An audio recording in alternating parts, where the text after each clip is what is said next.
आणि इंडिया नावाची सुरुवात करूया भारत अमेरिका व्यापार कराराच्या बातमीनं। या आठवड्यातली ही देशासाठीची सर्वात मोठी बातमी होती। या करारानंतर अमेरिकेनं भारतावरचं टॅरिफ अर्थात कराचा बोजा हा 50%वरून 18%वर आणला। यानंतर देशाच्या उद्योग आणि आर्थिक क्षेत्रात उत्साहाची लाट आली। मात्र त्याचबरोबर हा करार म्हणजे भारतीय कृषी आणि दूध उद्योगावरचं संकट असल्याची शंका सुद्धा व्यक्त होऊ लागली। अर्थात आता या कराराबाबत दोन्ही देशांकडून प्रस्तुत करण्यात आलेल्या जाहीरनाम्यानुसार भारताच्या शेती क्षेत्राला असलेले सरकारी संरक्षण यापुढे कायम राहणार असल्याचं दिसतंय। वाणिज्य आणि उद्योग मंत्री पियुष गोयल यांनी दिलेल्या माहितीनुसार मका, गहू, तांदूळ, सोया, कुक्कुटपालन, दूध, चीज, इथेनॉल, तंबाखू, काही भाज्या आणि मांस अशा देशासाठी महत्त्वाच्या शेती आणि दुग्धजन्य पदार्थांचं या करारात संरक्षण करण्यात आलंय। आणि याबद्दल बोलण्यासाठी आपल्यासोबत आहेत कृषी अर्थशास्त्राचे तज्ञ अभ्यासक डॉक्टर मिलिंद मोरुकर। मोरुकर सर, स्वागत आहे आपल्या इंडिया नामामध्ये।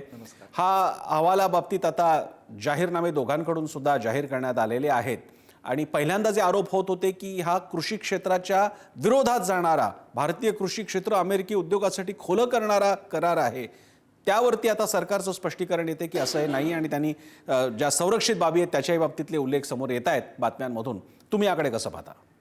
जर शेतकऱ्यांमध्ये जी भीती आहे ती घालवायची असेल सरकारला, तर त्यांना एक साधं करता येईल की जे प्रमुख पिकं आहेत, कापूस आहे, सोयाबीन आहे, मका आहे, पोल्ट्री उद्योग आहे, डाळी आहेत आणि काही डाळी अमेरिकेमध्ये अतिशय उत्पादकता चांगली आहे त्यांची आणि ते कॉम्पिटिटिव्ह आहेत, असे जे 7-8 पदार्थ असतील त्यांच्यावर आज आम्ही इतका आयात शुल्क लावतो आणि त्याच्यामध्ये आम्ही कोणतीही कपात केली नाही आहे किंवा केली असेल तर ती थोडीशीच केली आहे, अशा तऱ्हेचं नेमकं विधान हे त्यांनी करणं गरजेचं आहे। ते सरकार करत नाही आहे आणि त्यामुळे ती शेतकऱ्यांमध्ये स्वाभाविकच एक असंतोष आहे। तर दुसरं एक कारण असं आहे की हा जो करार आहे हा करार झाला याची घोषणा ही अमेरिकेने केली, म्हणजे ट्रम्प यांनी केली, याचं काही जॉईंट स्टेटमेंट नव्हतं। आणि त्यानंतर अमेरिकेचे कृषीचे सेक्रेटरी आहेत, त्यांनी अमेरिकेतल्या शेतकऱ्यांना सांगितलं की तुम्हाला आता भरपूर पैसे, त्यांचेच शब्द आहेत, भरपूर पैसे मिळणार आहेत, कारण तुमच्या मालाला मोठी बाजारपेठ भारतामध्ये जाईल आणि त्यांचं असंही म्हणणं होतं की ही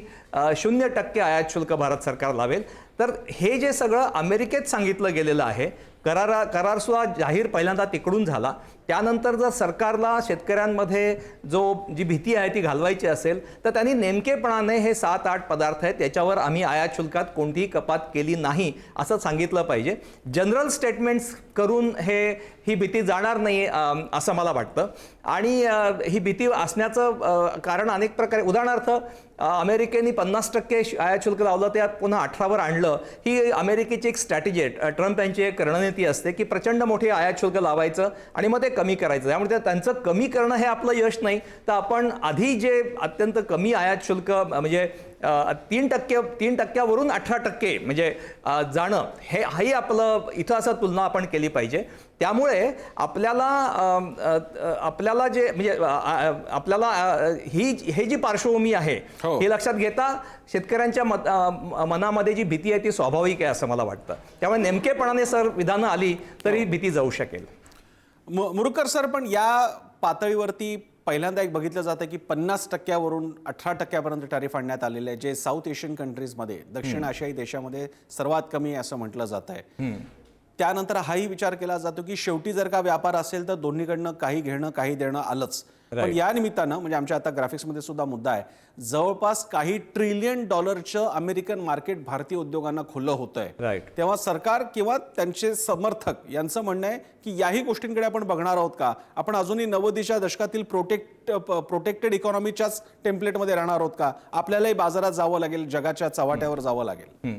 नाही, मी असं म्हणणार नाही की व्यापारामध्ये काहीच फायदा नाही। मी शेतीच्या संदर्भात पाहिलं तर जवळपास 50% शेती, मनुष्यबळ अजून शेतीमध्ये आहे, थोडंसं कमी।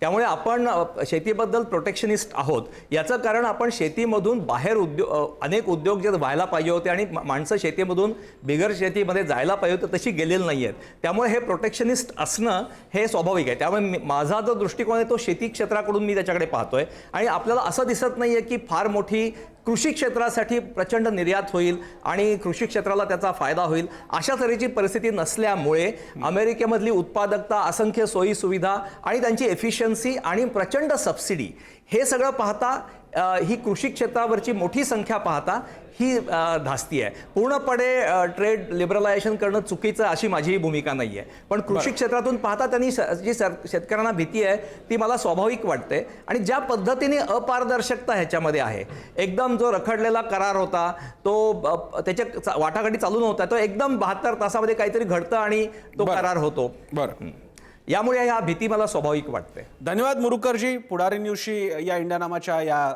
विषयासंदर्भात आपण संवादासाठी वेळ दिला याकरता.